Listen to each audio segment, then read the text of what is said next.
welcome to the Flutter Zone. Don't worry, do not adjust your sets. This is not a show about eyelashes and makeup. No, the Flutter Zone is our new betting show. What we're going to aim to do is we are going to help you tiptoe through the minefield of the Premier League matches this weekend and try and earn you a little bit of corn from those nasty bookies.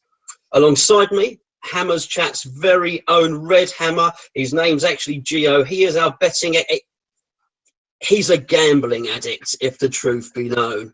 And he is going to help me. I'm a novice. I know nothing. And he is going to help me. Hello, Gio. Hi, Gonzo. Yeah, I know nothing either, but the difference is I like to pretend I do.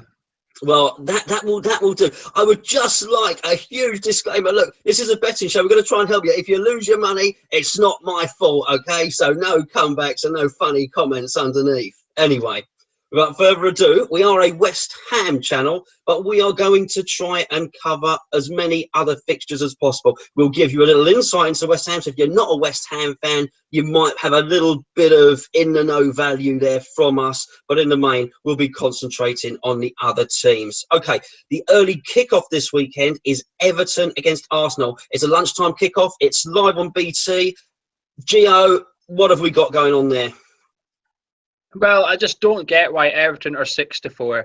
Everyone's taken the mick out of Everton recently for their poor home form at Goodison Park. But let's look at the reality. The reality is Everton have won 6 of their last games in all competitions. However, Arsenal are in shocking form. They've only picked up 10 points from the last possible 27. That is not title-winning form. They've only won 2 of their last 9 away from the Emirates in the Premier League.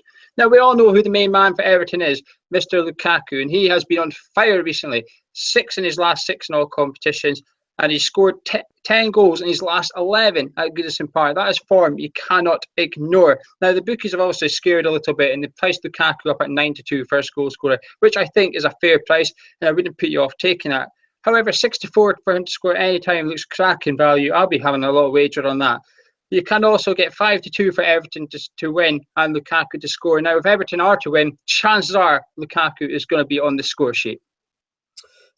Well, yeah, I mean, he's an absolute menace, isn't he, Lukaku? Probably the best striker in the Premier League this season. I would certainly think. Obviously, Vardy might have something to say about that, but an absolute menace. And I mean, from what I've seen of Arsenal this season, they look fragile. Mertesacker, I think he's going to run rings around him. So just so as we're clear, you've given us a lot of stats and a lot of odds. Who's the favourite for this game out of those two? Well, the bookies price Arsenal up as a favourite. However, that's to sway your normal punter. The punter that goes in on Saturday, picks up a coupon, thinks, I'll have a bash at the favourites. Oh, there's Arsenal, have Arsenal. They don't look at the stats. They don't look at the facts. Now, Everton have an FA Cup semi-final coming up. They need to keep momentum going to get to Wembley. They cannot afford to tail off at this end of the season and go to Wembley on poor form. They might have nothing to play for in the league, but they have a lot to play for at Wembley, and they need to go into that game bang on form when they play either West Ham United or Manchester United. Well, by the same token, it probably looks like Arsenal really need this win, don't they, to stay in touch with, I don't know if they're out of the title or they're not. I mean, they're a long way behind Leicester, that's for sure. But certainly they won't be wanting to finish behind their local rivals, Tottenham. But I think this is a huge win for Arsenal. So that throws a little curveball. I'd expect to see a desperation from them, but they do tend to capitulate at this point in the season. So will this be the final season for Arsene Wenger when he actually doesn't get Champions League football? We'll have to wait and see on that. There's a couple of juicy ones at the weekend. We've got some derbies. Top of it is really the Manchester derby. 2 teams in complete disarray, really. Certainly nothing like the powerhouses that they usually are. We've got Pellegrini, who, well, it looks like a disastrous decision to announce that Pep Guardiola was taking over. They've been in free fall since then, picked up a sort of untidy win, didn't they, really, in the European fixture that's seen them through to the next round. But they're not convincing at all. And we've got Manchester United, who seem to stumble around and fall over more frequently than their manager does on the touchline, really. What are we looking at for the Manchester derby, Gio? Well, you're bang right. They're both so out of form. It's unbelievable. Man City have only won 2 of their last 9 games. That is, again, not form that you'd associate with Manchester City. Man United, however, have only won one of the last 8 Premier League games. Now, people talk about the fear factor's gone from Old Trafford. The fear factor's gone when you play Man U full stop, whether it's home or away. And there's no reason Man City shouldn't be licking their lips. However, they've lost Vincent Kompany. They're not going to have their first choice defence at all. So there should be a little bit of confidence for Manchester United. City, however, have got the upper hand of this fixture. They've won 4 and drawn 1 of the last 6 head-to-heads against Man United in the league. But for me, I'm ignored. I cannot pick a winner in this. Gonzo, could you pick a winner from this game? No, because they're absolute tosh. You sort of struggle to pick a player. You mentioned Kompany, he's a big player. Their other big player, Man City, is Aguero. What on earth has happened to David Silva? He was a magician. He was fantastic. Him and Sanchez looked like the 2 best players in the league last year. He's been awful. Yaya Toure, he's not had his birthday cake. His toys have gone out the pram. But then we look at Man United. Rooney's not playing. Rashford's come in, looked good, and he scored a brace and then another brace. And he's sort of tailed off a bit. Again, you feel if they're going to do anything, it's going to be Martial. But I mean, they struggled to put together a regular back 4. I think Daley Blind, he looks a decent enough player. But who's going to be playing around him? I think it's a tough one to call. Obviously, you're the man with the advice for the odds, and just give us a couple of those odds in a second. But if it was me and it was my money, which you're going to find out about my money later on, I'm not putting any of my money on this fixture. That's for sure. But what do you think? Well, I'm advising you to put money on a player you've just mentioned, Mr. Sergio Aguero. He has 11 and 8 at the Etihad. So when he's at home, he is in form. And as we all know, Man United have been a little bit leaky. They're not in the greatest form away from home. So let's avoid calling outcome. Let's look at the main man up front for Manchester City. He's got a fantastic record against Man U. He scored 7 in 7. If he scores on Sunday, he equals the record for the amount of goals scored in a Manchester derby. Wayne Rooney currently has that record, but he took 16 games to get it. Sergio Aguero can do it in half that, and I don't see that record being broken anytime soon if Sergio Aguero gets it. The odds from Bet Victor are 65. I don't get that at all. So for your tenner, you can get 22 quid back. I think the bookies have got that one wrong, Gonzo.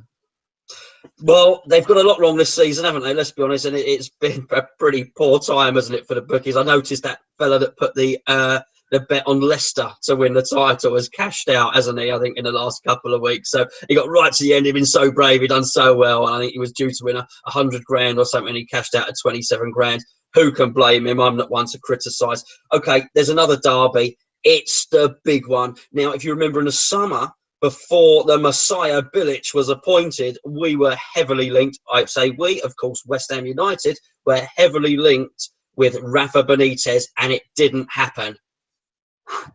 Okay, but anyway, so we've got Rafa Benitez on one side, and on the other side, Sunderland, the ex-West Ham manager, Sam Allardyce. Now, these two don't get on. They can't stand each other. I think it's good, despite the betting, it's going to be fiery on that touchline. Both are going to be motivated. I expect some really tasty press conferences, actually.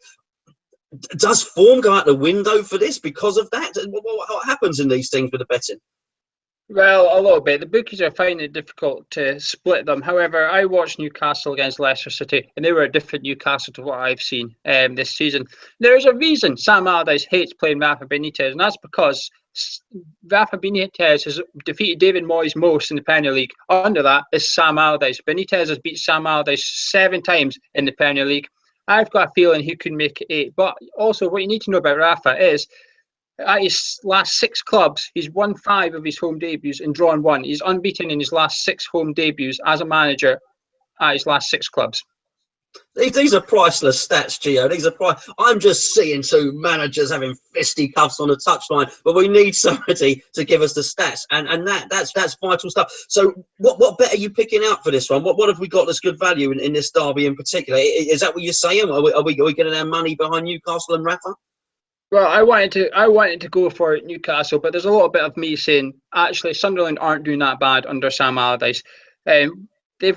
Sunderland have won the last 6 Premier League games against Newcastle.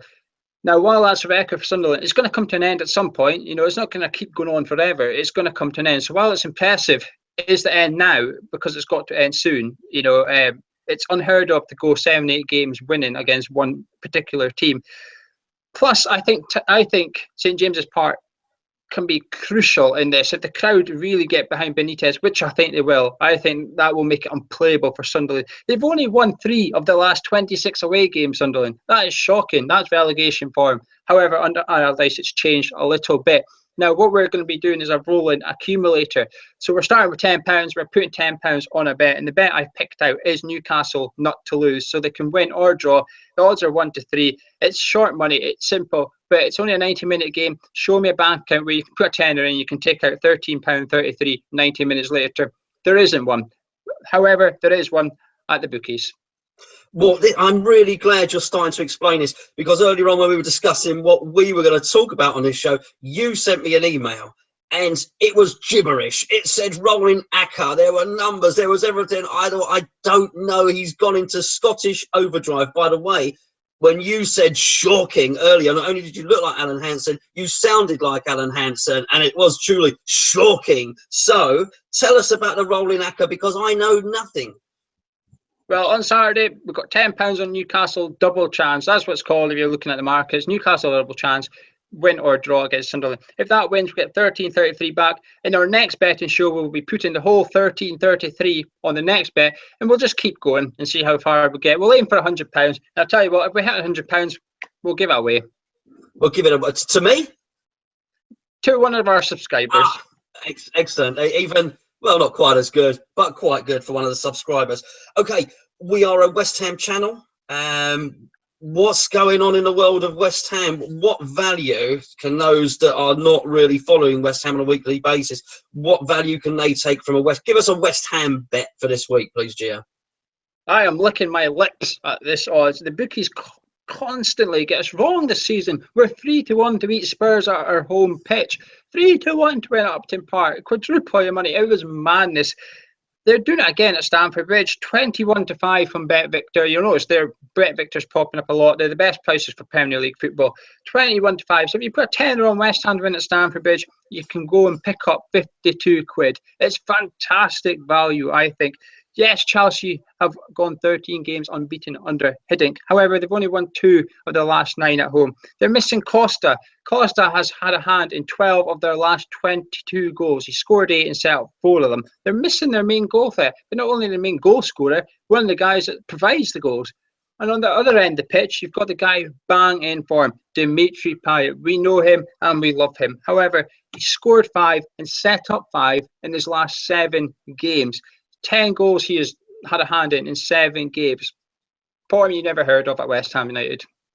Well, no, we can vouch for that, you know, and as can our fellow West Ham fans, you know, Payet is highly likely to do something in any game, regardless of the odds. Okay, we've got 2 more features coming up for you in the show.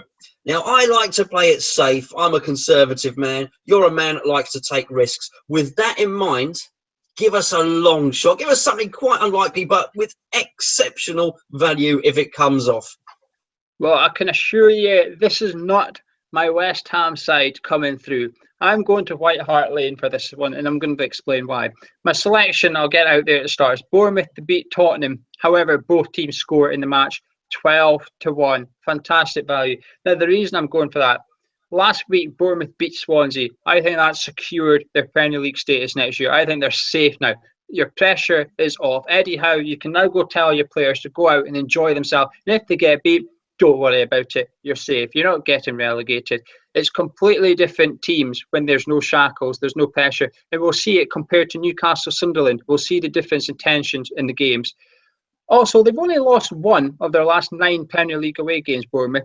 If you take the league from the 1st of December onwards, Bournemouth are sitting 3rd in the Premier League. That is form.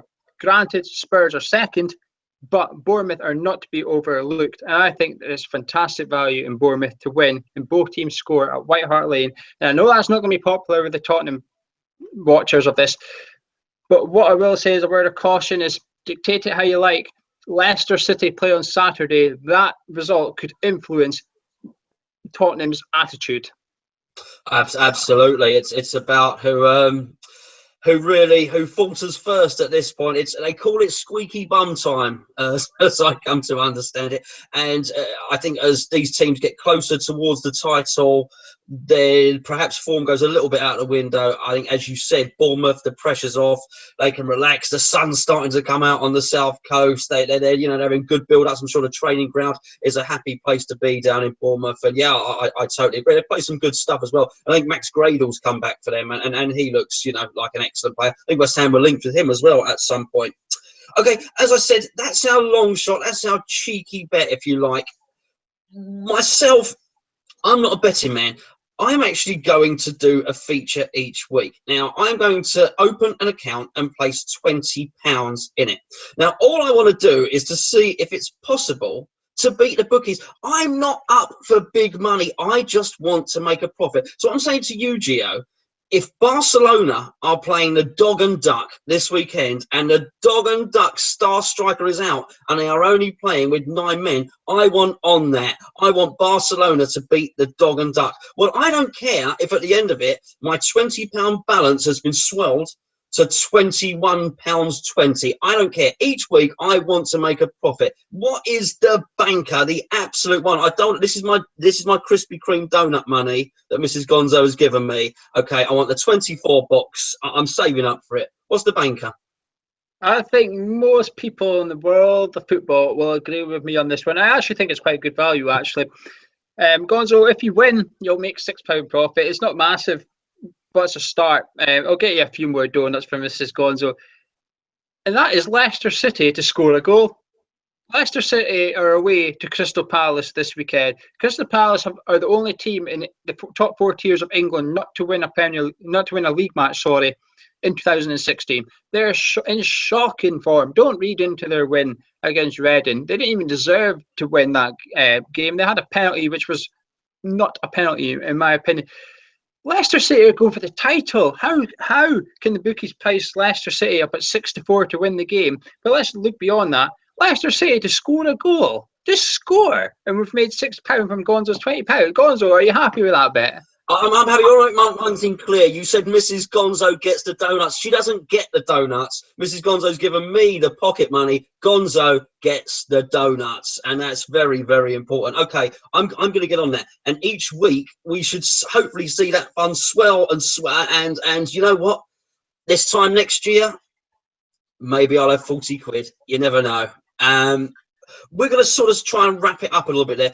Normally at this point, people always say, bet responsibly, bet responsibly. I'm not entirely sure what that means. I think that sort of means don't go and raid your daughter's piggy bank and empty all the money out of it. If you haven't got the money to afford a bet, probably don't bet, and just don't bet excessively. A cheeky fiver here or there, it really keeps up the interest in the game. I'm not a betting man. I'm going to have a little flutter this weekend. And you know what? I wouldn't have even watched the Leicester game or the result come through, but I think if I put a little bit of money on, I probably will have half an eye on it. Gio, thank you very much for joining me. No problem, Gonzo. Hopefully you get your donut. Well, I hope so. And if I'm hungry and starving and I'm half the size of a man I am now, it's your fault because you're the one that's given the tips. We'll be back next week with some more tips and we will look forward to seeing you then. That's Gio. I'm Gonzo. We're Hammers Chat. Hit the subscribe button if you want to see some more of our shows. Until next time, thanks for joining us.